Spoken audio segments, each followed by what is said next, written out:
നമസ്കാരം. കലാശക്കൊട്ട് സത്യത്തിൽ കേരളത്തിലെ പ്രധാനപ്പെട്ട ഒരു കലാരൂപം പോലെ തന്നെ പലരും കാണാറുണ്ട്. കാരണം തെരഞ്ഞെടുപ്പിന്റെ ഏറ്റവും പ്രധാനപ്പെട്ട ഒരു കാര്യമായി ആളുകൾ കാണുന്നത് കലാശക്കൊട്ടാണ്.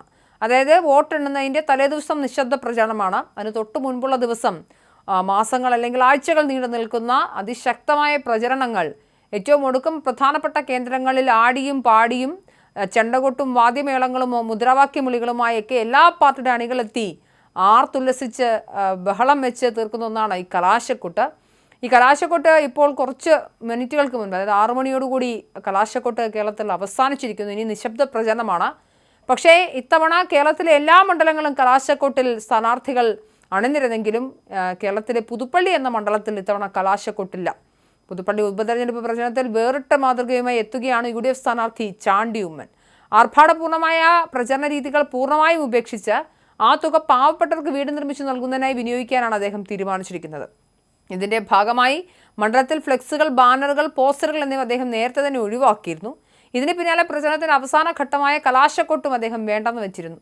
വോട്ടുകൾ കുറഞ്ഞാലും സാരമില്ല, ഒരു കുടുംബത്തിനെങ്കിലും വീട് ലഭിക്കുന്നത് വലിയ കാര്യമാണെന്നാണ് അദ്ദേഹം പ്രതികരിച്ചത്. വീടില്ലാത്തവരുടെ വേദന തനിക്ക് മനസ്സിലാകുമെന്നും അതിനായി 1 രൂപയെങ്കിലും മാറ്റിവെക്കാൻ സാധിച്ചാൽ അത് വലിയ ഗുണമാകുമെന്നും ചാണ്ടി ഉമ്മൻ പറയുന്നു. നിലവിൽ വളരെ ബുദ്ധിമുട്ടിയാണ് 48 വീടുകൾ നിർമ്മിച്ചു നൽകിയത്. അതുകൊണ്ടാണ് ഒരു പഞ്ചായത്തിലും കലാശക്കൊട്ട് നടത്തേണ്ടതില്ലെന്ന തീരുമാനമെടുത്തത്. ചുവരെഴുത്തുകൾ മാത്രമായിരുന്നു മണ്ഡലത്തിലെ ഏക പ്രചരണ മാർഗം. സൈക്കിളിൽ യാത്ര ചെയ്തായിരുന്നു ചാണ്ടി ഉമ്മൻ മണ്ഡലത്തിലുടനീളം വോട്ട് തേടിയത്. വളരെ വ്യത്യസ്തമായ പ്രചരണ രീതിയായിരുന്നു ചാണ്ടി ഉമ്മൻ്റേത്. വളരെയധികം പ്രശംസയും അദ്ദേഹത്തിന് ലഭിച്ചു. ചാണ്ടി ഉമ്മൻ എന്തായാലും ജയിക്കുമെന്ന കാര്യത്തിൽ സംശയമൊന്നുമില്ല. അദ്ദേഹത്തിൻ്റെ ഭൂരിപക്ഷം എത്രയാണെന്ന് മാത്രമാണ് പുതുപ്പള്ളി നിവാസികളെ സംബന്ധിച്ച് അറിയേണ്ടതുള്ളൂ. ആ ഘട്ടത്തിൽ ചാണ്ടി ഉമ്മൻ്റെ പേര് കണ്ടില്ലെങ്കിലും തെരഞ്ഞെടുപ്പ് ദിവസം രാവിലെ കുളിച്ചൊരുങ്ങി വോട്ട് ചെയ്യാൻ പോകുമ്പോൾ കൈപ്പത്തിക്ക് വോട്ട് ചെയ്യുക എന്നുള്ളതാണ് പുതുപ്പള്ളിക്കാരുടെ രീതി.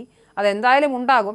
അതിൻ്റെ ആത്മവിശ്വാസവും അദ്ദേഹത്തിന് ഉണ്ടാകുമെന്നാണ് നമ്മൾ മനസ്സിലാക്കേണ്ടത്. എന്തായാലും വളരെ വ്യത്യസ്തമായ പ്രചരണ രീതിയായിരുന്നു ചാണ്ടി ഉമ്മൻ്റെ. മാത്രമല്ല അദ്ദേഹത്തിൻ്റെ മണ്ഡലത്തിലെത്തി രാഹുൽ ഗാന്ധിക്കൊപ്പം അദ്ദേഹം സൈക്കിൾ റാലിയൊക്കെ സംഘടിപ്പിച്ചിരുന്നു. സൈക്കിളിൽ കറങ്ങി നാട്ടിലെ ഓരോ ആളുകളുടെയും വീടുകളിലെത്തിയും ആളുകളെ നേരിട്ട് കണ്ടും അവരോട് സംസാരിച്ചുമാണ് ചാണ്ടി ഉമ്മൻ ഇത്തവണ എന്തായാലും പ്രചരണ പ്രവർത്തനങ്ങൾ നടത്തിയത്. എന്തായാലും മന്ത്രിസ്ഥാനത്തോടും തനിക്ക് മോഹമില്ലെന്നും ചാണ്ടി ഉമ്മൻ വ്യക്തമാക്കിയിരുന്നു. MLA പദവി തന്നെ വലിയൊരു ഉത്തരവാദിത്തമാണെന്നും ആ ഭാരം ചുമന്നുകൊണ്ട് കാര്യങ്ങൾ മുന്നോട്ട് കൊണ്ടുപോകുന്നത് ഏറെ ബുദ്ധിമുട്ടാണെന്നുമാണ് അദ്ദേഹം പറഞ്ഞത്. UDF അധികാരത്തിലെത്തിയാൽ മന്ത്രിയാകുമെന്ന ചോദ്യത്തിന് മറുപടിയായാണ് അദ്ദേഹം ഇത് പറഞ്ഞത്. എന്തായാലും മാത്രമല്ല, ഇതിനു മുൻപ് ചാണ്ടി ഉമ്മൻ്റെ സഹോദരി മറിയ ഉമ്മൻ കോൺഗ്രസിൻ്റെ സ്ഥാനാർത്ഥിയായി തിരുവല്ലയിൽ എത്തുമെന്ന വാർത്തകൾ വന്നിരുന്നു. എന്തായാലും സ്ഥാനാർത്ഥിത്വവുമായി ബന്ധപ്പെട്ട് അദ്ദേഹം വിവാദങ്ങളിലുമൊക്കെ തൻ്റെ നിലപാട് വ്യക്തമാക്കിയിരുന്നു. ഇത്തവണ ഒരുപാട് മണ്ഡലങ്ങളിൽ വിവാദങ്ങളൊക്കെ ഉണ്ടായിരുന്നെങ്കിലും വിവാദങ്ങൾ അത്ര പെട്ടെന്നൊന്നും ബാധിക്കാത്തൊരു മണ്ഡലമായിരുന്നു പുതുപ്പള്ളി വളരെ ശാന്തമായി തന്നെയാണ് പോയത്. എന്തായാലും കേരളം ആര് ഭരിക്കുമെന്ന് തീരുമാനിക്കുന്ന അതിനിർണായകമായ നിയമസഭാ തെരഞ്ഞെടുപ്പിൻ്റെ പരസ്യ പ്രചരണം അത് കലാശക്കൊട്ടിൽ അവസാനിച്ചിരിക്കുന്നു. 3 ആഴ്ചക്കാലം നീണ്ടുന്ന വാശിയേറിയ പ്രചരണ കോലാഹലങ്ങൾക്ക് എന്തായാലും കൊട്ടിക്കലാശത്തിലൂടെ ഇന്ന് തിരശ്ശീല വീണു.